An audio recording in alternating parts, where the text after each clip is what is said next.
This caviar will cost you $37,000.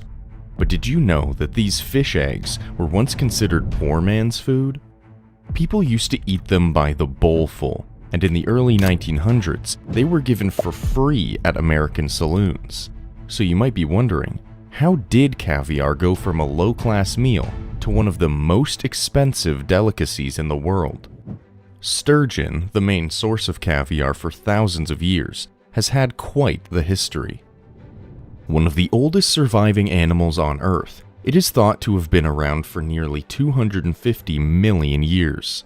Today, there are 28 different species of this prehistoric fish, but only 4 are known to give top-quality caviar: Sevruga, Osetra, Beluga, and Sterlet. Sturgeon have been known to live to be over 100 years old, and have been caught weighing over 2,000 kilograms. So, it's not surprising that a single fish can carry hundreds of thousands of eggs, also known as roe, at a time, even as high as 2 million. With so many eggs, why is caviar so expensive? Well, first, it takes over a decade for a single fish to be ready to produce roe, only laying eggs once every 2 to 4 years, if that. And with the increasing demand that brought the sturgeon to near extinction, it's no surprise that caviar's cost skyrocketed. It all seems to have begun in the 12th century, when fishermen came upon mass amounts of sturgeon. Fishing the Volga River and the Caspian Sea, there was a constant high supply of the fish available to the general public. So much so that it was a staple in the diets of the lower class. When harvesting the fish, the fishermen would use every part of it, meaning that the fish who were of a reproductive age were found to be filled with eggs. Not wanting any of it to go to waste, they would use these eggs to add flavor to their food, or simply eat it by the bowlful. And in 1280, the Russian Orthodox Church allowed for it to be eaten during times of religious fasting, which added to its popularity. But caviar was about to make one of its first big transitions away from being a food for the poor, and it was all thanks to the first emperor of Russia, Ivan the Terrible. He loved the food the moment he tried it. Then, when he introduced it to his people in high Russian society and nobility, the food's persona changed from porridge flavoring to one of luxury. He even demanded an annual caviar tribute to be brought to him in Moscow. No longer considered a poor man's food, it would continue on this trajectory of being recognized as a delicacy. Unfortunately, the popularity of this fish was about to cause a major problem. The Caspian Sea was running out of sturgeon. But during the time of the dwindling sturgeon populations in the Caspian Sea, international demand for it continued to grow. And this popularity meant one thing: increased pricing. In the mid-1800s, Russian and European nobility referred to the roe as black gold. And towards the end of the 1800s, the French were exporting beluga sturgeon roe, the most rare and expensive of all, from Russia. In order to make the journey, it would endure a heavy salting and be shipped in wooden crates, effectively changing the resulting taste of the caviar. Though buyers didn't mind, since it was still the rare fish eggs that they had paid a premium for. But soon, Americans would make caviar completely worthless. A species of sturgeon was found in large quantities in the Delaware River, leading to huge amounts of caviar being available to the American public. Once again, the supply outweighed the demand, and the salty food was widely available to the lower classes, reclaiming the title of poor man's food. It even began being used to increase the thirst and spending of saloon customers, essentially playing the role of modern-day bar nuts, often either being given for free or even for a mere nickel in some fine dining restaurants. This went on for some time.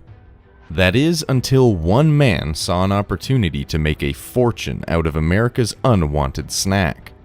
A German immigrant to the United States, Henry Schacht, he was going to export the Delaware River caviar to the rest of the world. He knew America had what the world craved, the largest sturgeon population on the Atlantic coast, and he was going to take advantage of it. In 1873, he started the American caviar business, exporting the luxury food for a measly $1 per pound, compared to today, where it can sell for nearly $4,000 per pound. And in the late 1800s, Philadelphia became known as the caviar capital of North America. Henry's American product was exported around the world. Even Russia got in on the success of American caviar. His business was booming, so much so that American harvested caviar ended up being repackaged and sold back to Americans. Only it was now being labeled as Russian caviar, a name associated around the world with quality. In fact, this happened so much that in 1900, Pennsylvania released a report estimating that 90% of the Russian-labeled caviar in America was actually originally harvested in America. Unfortunately for the ancient fish, Henry Schock's American caviar business was a ticking time bomb. The once sturgeon-filled waters in America had been overfished, and in 1906 a ban was put into place on commercial sturgeon fishing. So, in the 1960s, companies began finding substitutes. This company in particular began using the roe from salmon, then eventually the roe from whitefish and lumpfish.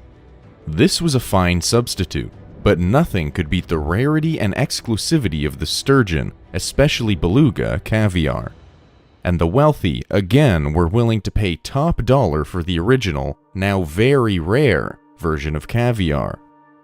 This demand came hand in hand with another problem. Companies began creating forgeries of the black gold the wealthy were desiring. And, like with anything else, a knockoff is never as good as the original, especially when the fake could cause you harm if ingested.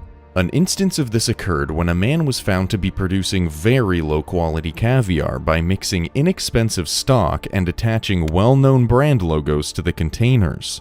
Someone who purchased the counterfeit caviar at a market in Chernivtsi, Ukraine, became sick with food poisoning and reported the incident to local authorities. The underground caviar operation was shut down, and 3,500 packages of the illness-inducing roe were found. A number of factors go into determining quality caviar. Things like the handling of the eggs, their age, color, texture, and depth of the flavor. But everything would change when a new way to harvest caviar was introduced. There have been efforts made to ensure sustainability of the sturgeon population by both governments and caviar producers. They are now on multiple international lists as both threatened and critically endangered. And as commercial fishing of wild sturgeon remains illegal in most parts of the world, there is a new way to harvest the fish while also keeping an eye on the population: farming. Though it wasn't always the safest measure, until now farming caviar made use of the C-section method, which would often harm the fish. Thankfully, one woman came into the picture and changed the sturgeon farming industry for the better: German marine biologist Angela Kuhler. She developed a way to monitor and then draw out the caviar from fish without killing it: the vivace method. A few days before harvesting, an injection is given to signal the body to begin the process of releasing the eggs. At this point, the fish is given a massage, and the eggs slide right out. This isn't the only plus side to the vivace method of farming. The caviar that comes from these sturgeon are known to be firmer, retaining their original shape and avoiding a common complaint associated with caviar: mushiness. Combine that with the feeling that you can enjoy guilt-free, and you have a win-win. For over 1,000 years, sturgeon fish have been harvested for their eggs, but no one could have predicted what caviar would become today. From peasant food to a treat for the wealthy and noble, then back to poor man's food, before finally returning to being the most expensive delicacy in the world.